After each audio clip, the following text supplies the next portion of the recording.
fertility.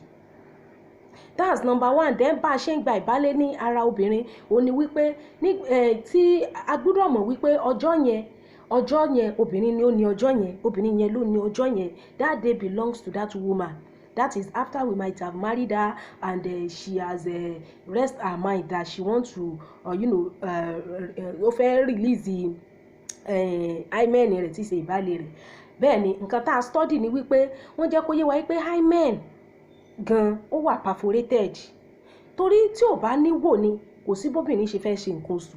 Ìwò tí ń bẹ nínú hymen yẹn òun ni ó fà tí ọkùnrin fi lè ráyè wọ ilé, òun ló fà tí ẹ̀jẹ̀ nǹkan oṣù fi lè ráyè jáde, òun ló fà tá a fi sọ wípé heavy petting lè fún obìnrin lóyún, nítorí wípé heavy petting yẹn tí ó tán mọ̀ fi okó rin ẹ̀gbẹ́ òbò, àwọn tó bá yẹ pé wọn ò tí ì mọ ọkùnrin tán sì fẹ́ mójú kúrò, àwọn náà máa ń jẹ́ victim of heavy petting. Tókùnrin bá dẹ̀ release sí ẹnu ọ̀nà òbò rẹ tó lè ní wọlé, tó kàn release ẹnu, ó lè fún ẹ lóyún because àtọ̀ fluid ni, tó bá rọra swim lọ síbi tí ẹyin rẹ wà, ó lè fún ẹ lóyún. So ìwò wà níbẹ̀.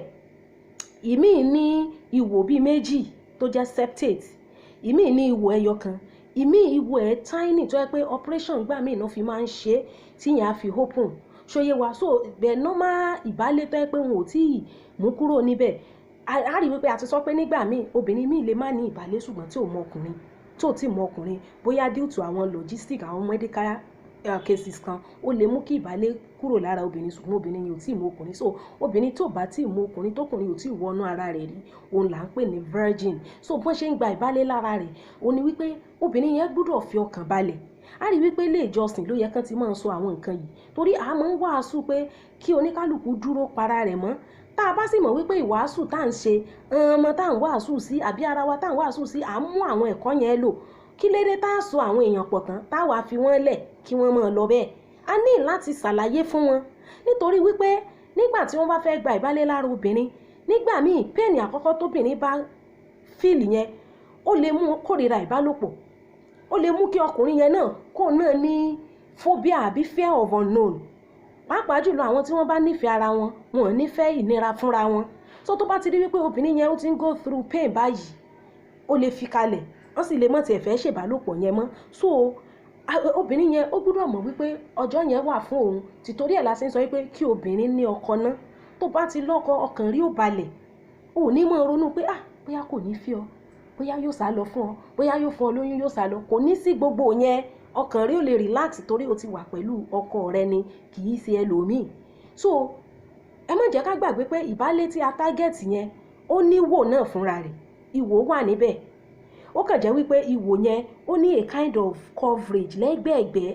Coverage yẹn la fẹ́ kó ṣí tán, kì í ṣe pé kò sí wò rárá. Tó bá sí wò obìnrin ò ní lè ṣe nǹkan oṣù, tó bá sí wò kò síbi tí okó gan fẹ́ gbà wọlé láti lọ rèé open ìbálé yẹn. So kí obìnrin yẹn kó relax body rẹ̀ based on bá a ṣe kà á, pé tó bá ti relax body rẹ̀ bẹ́ẹ̀ yẹn, wípé ọkùnrin ó gbọ́dọ̀ mọ̀ wípé ọjọ́ yẹn wà fún obìnrin yẹn. It is that woman that owns that day, kì í ṣe fún ọkùnrin. So ìwọ ọkùnrin o lè má rí ìgbádùn tó ọrọ̀ lára obìnrin yẹn ní àkókò yẹn àbí ní ọjọ́ yẹn. Gbàgbé nípa ìgbádùn kankan náà. Àkọ́kọ́ wọ́n ní adé orí okó nìkan ìní ọkùnrin nílò, adé orí nìkan ìlọ nílò. Pé tó bá ti mú adé orí yẹn sí, wàá tún jáde. Then a mọ̀ wípé àwọn nǹkan wetna tí wọ́n mú kí ojú òbò kó tutù, àwọn arúgbó náà wà fún bẹ́ẹ̀. Ní irú táìmù yìí a nílò rẹ̀ náà fún obìnrin tó jẹ́ pé a fẹ́ gba ìbálé ní ara rẹ̀. A rí wípé a lè lo lubricant yẹn náà ká lò sí ara. Fine, obìnrin yẹn ó máa wà in pain ni, ṣùgbọ́n kò sí choice tá a fẹ́ ṣe, kò kàn ní pọ̀ ni, pain yẹn ò ní pọ̀. So pé adé orí okó lo need, tó bá ti lo adé orí okó wàá padà, wàá fi òróró àbí ẹ má lo oil àbí òróró water base ló dáa, wàá fi sí, wàá tún wọlé, wàá tún padà. Tó bá ti rí wípé o lè lo ìka rẹ gan, o dẹ̀ lè lo adé orí yẹn lásán náà. Tó bá ti rí pé ara yẹn obìnrin yẹn á relax ni, kó má feel anxiety kankan, torí tó bá feel anxiety tẹ́rù bẹ̀rẹ̀ sí ní bà, wọ́n lè má lè ní orí ọ̀fẹ́ àti wọlé lára ẹ̀ ní ọjọ́ yẹn. So wọ́n ní ẹ máa increase by 1 inch. You increase by 1 inch, then tí ara bá ti lè accommodate adé orí ẹ̀ yẹn, then ó máa lè accommodate 1 inch so that ìnira yẹn ò ní pọ̀ fún obìnrin yẹn. Then after tó ti accommodate 1 inch o lè lo lubricant yẹn kó tún padà, tó bá yá you increase by another inch making 2 inches. O ò ní mọ̀ kíyèsí jù wípé obìnrin yẹn wà in pain nítorí wípé kò sí choice, ó máa ní láti mú pain yẹn mọ́ra. Tó bá sì yá, tó bá ti rí pé ó ti lè accommodate 2 inches bẹ́ẹ̀ tí ìnira yẹn bá pọ̀ fún, ẹ lè kúkú stop ẹ̀ kẹsọ́ di ọjọ́ kejì. Ọlọ́run kúkú ṣe ẹ ti fẹ́ra yín, ẹ lè kúkú stop ẹ̀ tí ìnira yẹn bá pọ̀ fún obìnrin yẹn. Àmọ́ ní tí ò bá kọjá ń tó lè bíà, nígbà tó ti lè accommodate 2 inches yẹn, you can also increase by 3 inches so that tó bá lo 3 inches yẹn tó bá tún jáde, wàá rí wípé ara rẹ̀ máa lè accommodate èyí tó kù. Bí ẹ̀jẹ̀ ò bá tiẹ̀ wá kò ní pọ̀ débi wípé yóò wá mọ́ bleed, yóò wá pọ̀ yanturu. So at that time tí ara rẹ̀ bá ti ń accommodate gbogbo àwọn nǹkan yẹn gradually fúnra rẹ̀ ni àwọn hormones ara ẹ̀ máa dìde. Yàtọ̀ fún wípé gbà tẹ́ lé ẹ̀ down gan, ẹ máa ní láti ṣe eré ìbẹ̀rẹ̀ tá à ń pè ní foreplay pẹ́ for like 20-30 minutes. Foreplay yẹn because àti ẹni tó ti mọ ọkùnrin àti ẹni tí ò tí mọ ọkùnrin, gbogbo obìnrin tó náà ń dá ló ní nǹkan tá à ń pè ní mucosa cell lára. Mucosa cell yẹn ó ní cell tó máa ń mú kí ojú ara kó wet, kí ojú òbó wet. Tẹ́ ẹ̀ bá ṣe foreplay, ìwé sọ pé mucosa cell yẹn ò ní ṣiṣẹ́. So wọ́n ní láti ṣe foreplay tó ní ṣe pẹ̀lú ìfẹnukonu, fífarakàn, fífọwọ́ kan gbogbo àwọn ara rẹ̀ láti prepare ara obìnrin. Wọ́n sì gbàgbé pé obìnrin yẹn ò ní ṣẹ̀ṣẹ̀ mọ́ fúnra pọ̀ fún ọmọ nítorí ọkùnkùn ti fẹ́. Ìwọ obìnrin náà ò nídìí kan fúnra pọ̀ nígbà tọkọ rẹ ti fi ọ. Ṣóyé wa, ṣùgbọ́n tóbìnrin bá ń súnra kì, ó lè sustain injury tí ò ní mú kó fẹ́ràn ìbálòpọ̀. Àwọn kan sọ pé ìbálòpọ̀ inbuilt ni Ọlọ́run ti dá mọ́ wa, a mọ̀ pé inbuilt ni. Èèyàn kan tiẹ̀ ní òní ìyàwó pásítọ̀ pé kinní kan tọkùnrin àtobìnrin bá wọlé ní láti kọ́ wọn ní tán ṣe, wọ́n mọ nǹkan tán ṣe, wọ́n mọ nǹkan tán ṣe. Kí ló dé tí àwọn ìyàwó ilé tí wọn ò fi fẹ́ràn ìbálòpọ̀? Ẹ mọ̀ pé majority àwọn religious people yìí dẹ̀ ni wọ́n mọ nǹkan tán ṣe. Bẹ́ẹ̀ ni inbuilt ni sex, but you can learn it. Ẹ lè learn ẹ̀. Tó bá ti mọ̀ pé religious ni ẹ, kúrò lórí page mi, you are not holier than me. Ṣóyé yín, leave this place. Ẹ lè máa wá kẹ́ máa sọ pé you don't need to teach people, it is inbuilt. Are you saying that? I'm even coming to that. So nílò kó fúnra pọ̀ àbí kó súnra kì.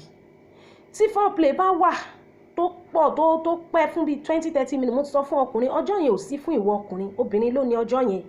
Ó sì ní sọ wípé bóyá nítorí pleasure ó fẹ́ rush in. So a rí wípé tí foreplay bá ti pọ̀, gbogbo ara obìnrin yẹn gan ti tutù débi wípé ẹ lè má need much of lubricant, but ẹ ṣáà get it ready fún àwọn tó bá ìṣègbéyàwó tó jẹ́ ọmọdé tó ò má rí rí tẹ́ pé first marriage wọn náà nìyẹn, tàbí tó yẹ pé obìnrin yẹn ò má rí rí ní tiẹ̀ first marriage ti tiẹ̀ nìyẹn. Ẹ mọ̀ bá wọn di lubricant mọ́ ẹrù wọn. Ṣóyé wa, so a rí wípé bó ṣe rí nìyẹn. Tí o bá ti ń lò, tó bá ti ń lo kinní yẹn, tó bá lo lubricant tó ń lọ tó tún jáde, tó bá yá, ìwọ gan máa rí wípé the rate tó fi increase length yẹn ó ti ń lè accommodate ẹ̀. Unlike kó rush gbogbo length, àwọn ọkùnrin míì wà tó máa ń lóko ńlá tó kó ẹ bá tóbi, o ò lè rọ́ọ̀nù length of 7 or 8 inches sára obìnrin. Even kóbìnrin yẹn gan jẹ́ pé kò ní ìbálé lára, o ò lè rọ́ọ̀nù length sára obìnrin at once. Obìnrin yẹn máa kórìíra ìbálòpọ̀ nísìnyí tún lé jù. The previous experience ìsì máa ń determine attitude obìnrin towards ìbálòpọ̀. Ẹlòmíì ò ní good experience nígbà tí wọ́n gba ìbálé rẹ̀, ń ló dífá fún bó ṣe kórìíra ìbálòpọ̀ títí dèní. Ọ̀pọ̀lọpọ̀ àwọn obìnrin tí wọ́n sá fókó kì í ṣe pé wọn ò nífẹ̀ẹ́ ọkọ wọn, but wọn ò ní good experience gan, ìní ó dífá fún gbogbo irú àwọn nǹkan yẹn. So tó bá ti wọlé bẹ́ẹ̀ yẹn, tó bá ti rí pé tó bá ti lè accommodate 3 inches at that time, ó lè wà in pain, kára kó máa wà painful fún. Ṣùgbọ́n even tí ó tiẹ̀ lè mọ̀ rẹ̀ jẹ́ gan rárá, tó bá tiẹ̀ rẹ̀ jẹ́ ó máa wà minimal. Torí a rí obìnrin kan tí ó ṣe tí ọkọ rẹ̀ súnmọ́ tó yẹ pé ọkọ rẹ̀ ìbálé rẹ̀ open tó yẹ pé ó ń bleed ni, tí wọ́n ṣẹ̀ṣẹ̀ rush ẹ̀ lọ sí hospital, So ẹ má jẹ́ kí àwọ̀ rí bẹ́ẹ̀ yẹn. Gradually tó bá tiẹ̀ máa rẹ́jẹ̀ gan, kò ní pọ̀. So tó bá ti lè accommodate 3 inches o lè increase by even more than 3 because studies sọ fún wa pé the first 3 inches okó gan ló fi bẹ́ẹ̀ wúlò much fún obìnrin. So wàá rí wípé tó bá ṣe bẹ́ẹ̀ yẹn tó bá yá ara rẹ̀ náà máa acclimatize. Tó bá ti acclimatize, that is tó ti ready láti receive ẹ, fúnra rẹ̀ ló máa béèrè okó yẹn, fúnra rẹ̀ ló máa desire because bonding level tí obìnrin fi ń bond ó high ju bí ọkùnrin ṣe ń bond lọ. So tó bá ti lè rí pé o ní successful ìbálòpọ̀ pẹ̀lú obìnrin yẹn ló máa desire láti rí ẹ nítorí oxytocin.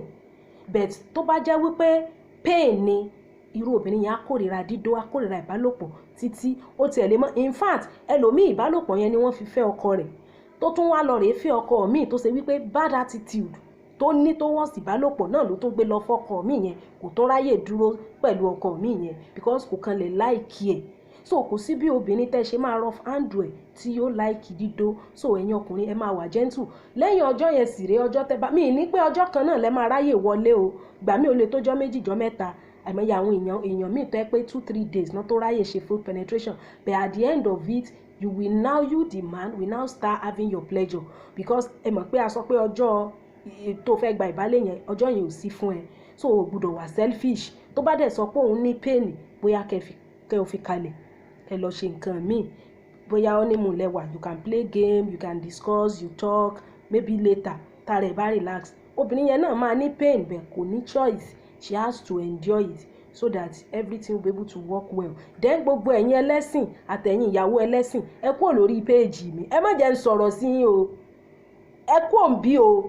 Ẹ sọ wípé inbuilt ní ìbálòpọ̀, inbuilt ni, mi sọ pé kò ṣe inbuilt. Ẹ ti ẹ̀ ní tókùnrin àtobìnrin bá wọlé ẹ̀ ní láti kọ́ wọn ní nǹkan ṣe, ẹ ní láti kọ́ wọn ní nǹkan ṣe. Ẹ̀yin ò mọ̀ wípé obìnrin tó bá fẹ́ gba ìbálẹ̀ lára ẹ̀ tó wọn bá wà patient, obìnrin yìí ò ní like ìbálòpọ̀ forever. Kí wá láǹfààní ìgbéyàwó tẹ́ ẹ ṣe tí ò sí ìbálòpọ̀ nú ẹ̀? Má jẹ́ ń tàn jẹ, dídó náà ni ìyàtọ̀ láàrin ọkọ àtìyàwó. Kò sí nǹkan kan tóbìnrin fẹ́ ṣe fún ọkùnrin tóbìnrin mi ò lè ṣe fún. O fẹ́ dáná fún, o fẹ́ bá fọṣọ ẹ̀, o fẹ́ gbà nímọ̀ràn, o fẹ́ dúró tì, anybody can do that. Dídó nìkan lọ anybody ò lè ṣe fún ọkùnrin yàtọ̀ fún ìyàwó rẹ̀. That's the only thing tó special obìnrin nínú ilé tó dá ẹ yàtọ̀ sí àbúrò ọkọ ẹ̀ gan lóbìnrin. Kí ló ń ṣe fọ́kọ tábúrò ẹ̀ obìnrin ò lè ṣe fún? O lè bá dáná, o lè bá fọṣọ, o lè bá ṣe gbogbo nǹkan. Dídó nìkan ni ò lè ṣe. So that's the only thing tó specialize ẹ. Tó bá dẹ̀ fẹ́ tó fẹ́ ṣe kí ni tó fẹ́ spice up ìgbé ayé dídó pẹ̀lú àtọkọ rẹ, o ní láti learn more ni. Teachers gan wọ́n máa ń kó teachers lọ ṣe training, wọ́n ní ẹ wá lọ ṣe training. Kì í ṣe pé ọ̀mọ̀wé tó fẹ́ kọ́ mọ́, but there are new strategies and ways tọ́mọ fi lè understand nǹkan the more. Wọ́n ní we are going for teachers training. So ẹ kúrò lórí péèjì mi o, mo ń wí o, gbogbo ẹ̀yin tẹ́ bá ti jẹ́ ẹlẹ́sìn, I don't want to see you here. Bẹ́ẹ̀ ni, torí ń gbẹ bí ẹ̀sìn tó èmi, Ọlọ́run gbọ́ pé ẹ̀sìn tó mi, ẹ̀sìn mọ́ jù mí lọ. Kóníkálùkù jókòó rẹ̀ lálàáfíà síbi tí Ọlọ́run bá ní kí ó wà. Ẹ má jẹ́ ká gbàgbé Lilac Herbs Nigeria Limited. Lilac Herbs Nigeria Limited, a lè rí wọn fún consultation. A bá fẹ́ consult wọn fún àwọn àlàyé nípa oríṣiríṣi àrùn bí àwọn ìtọ̀ ṣúgà, ìdákọ́lẹ̀, ẹ̀dà, oyún ìju, gbogbo àwọn nǹkan yẹn ni ẹ lè lọ rí wọn fún kẹ́ mọ̀ àlàyé nípa rẹ̀ àti báwo la ṣe lè prevent ẹ̀, bá a sì ṣe lè wòsàn fún àwọn tí wọ́n bá ti ní ara. Lilac Herbs Nigeria Limited, nọ́mbà wọn ni 081-5940-5621 081-5940-5621 Lilac Herbs Nigeria Limited. Ibẹ̀ ni ẹja sí. Ẹ má jà gbàgbé pé dídó wà fún àwọn tó ti gbéyàwó. A lè wà láìní ìmọ̀ ó ṣe kókó dẹ̀ ṣe pàtàkì. Ìwé mímọ́ gan sọ wípé àwọn ènìyàn ṣègbé nítorí wọn kò ní ìmọ̀. Tó bá sí knowledge of something, nígbà míì gan bá fẹ́ manipulate ẹ, orí á tètè pé wà tètè sá lọ. Ṣòye wà bẹ́ẹ̀ ńgbà tí àwọn ọmọ bá wà ignorant, tá a fúnra wa wà ignorant, á rí i pé gbogbo àwọn nǹkan oríṣiríṣi ni wọ́n lè fi tàn wá jẹ. So àwọn tó ti gbéyàwó òun ni ó wà fún. Ìwọ tí o bá fẹ́ ṣe ìbálòpọ̀, lọ rèé fẹ́ ọkọ, lọ rèé fẹ́ ìyàwó ẹni tó bá dẹ̀ rí pé o fẹ́ràn fẹ́, kò ní ìdí kẹ́ẹ̀sẹ̀ mọ́ ṣe ìta kúkú fẹ́ wálé, o kúkú mọ̀ pé o ti fẹ́, ọ yàtọ̀ sí ètò ọ̀tí ìfẹ́